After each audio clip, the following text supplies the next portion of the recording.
Hello, I'm Trevor Anderson, and welcome to the first episode of my new review series, Try Again, where I play games I missed the first time around. This month, I decided to check out a game that got universal praise, but I simply just never got around to playing, the ultra-violent and bizarre No More Heroes. This game was directed by Suda 51, a unique game designer with a love for gore. He's created some truly memorable games in his career, including Killer 7, Shadow of the Damned, and Lollipop Chainsaw. His style is so over the top, it's hard not to recognize his influence over these games. His work can be overtly misogynistic, needlessly cruel, and held together with over-the-top nonsense and catchphrases. They're all going to pay. Yeah, with their fucking lives. You're a bad girl. But just like a grindhouse film from the 70s, his games are neither apologetic or reserved. This game features some great ideas and some unforgettable moments, but it falls short in some key areas. Now that doesn't mean the game isn't fun, far from it. I had moments of pure bliss while slicing my way through its absurd story. You play as the determined and boastful Travis Touchdown. Fuckhead!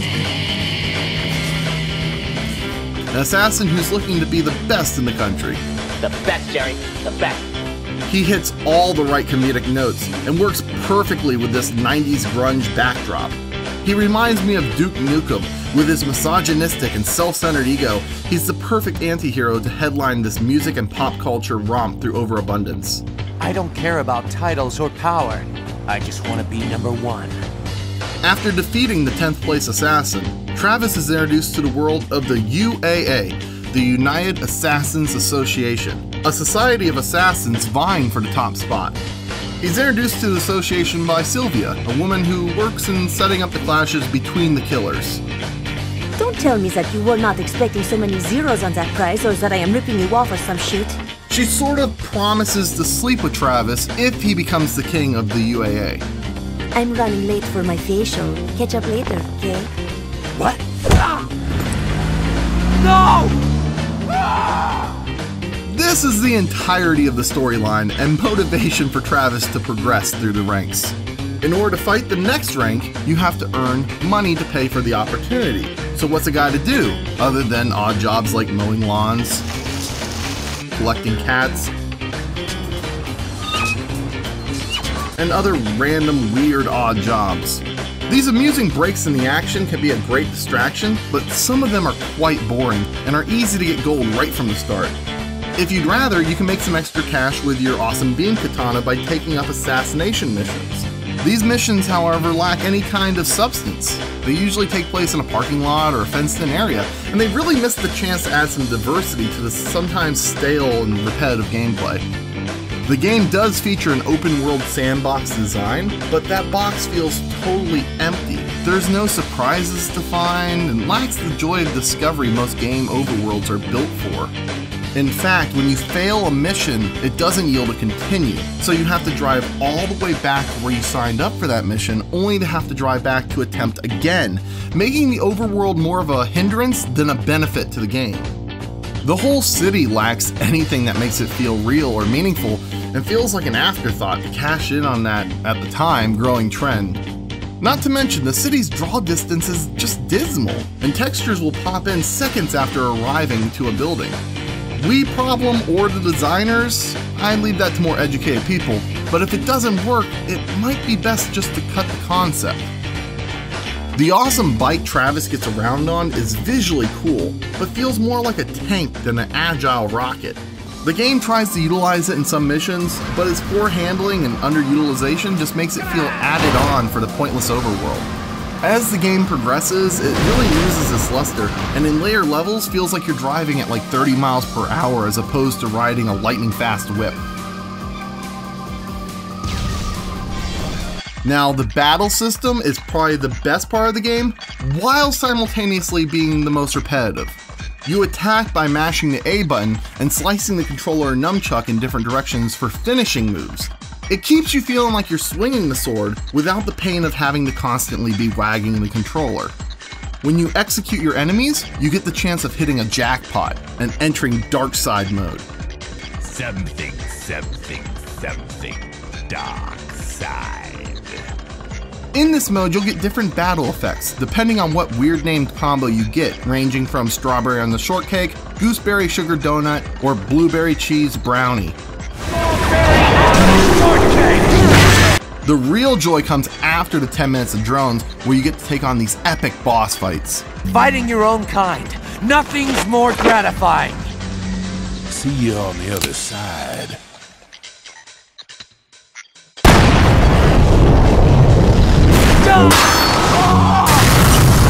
These battles are ferociously engaging and test your focus and reaction times heavily.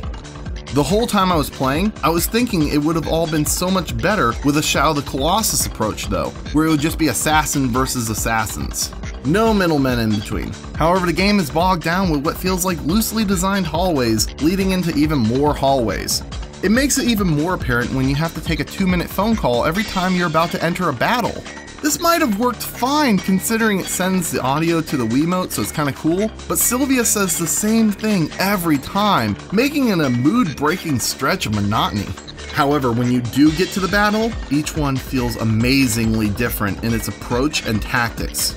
Your fellow association members are all uniquely jaded, with interesting day jobs that play parallel to their outlooks on life. Now, one of you lucky people will be chosen to be up here with me.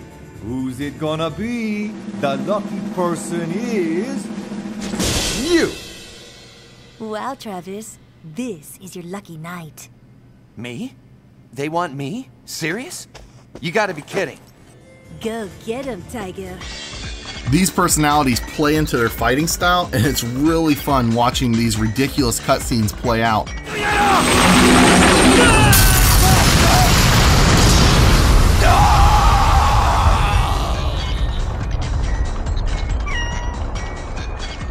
Bad voiceovers and all. Some of the battles do feature some beginner traps, however, which really feel cheap in the long run.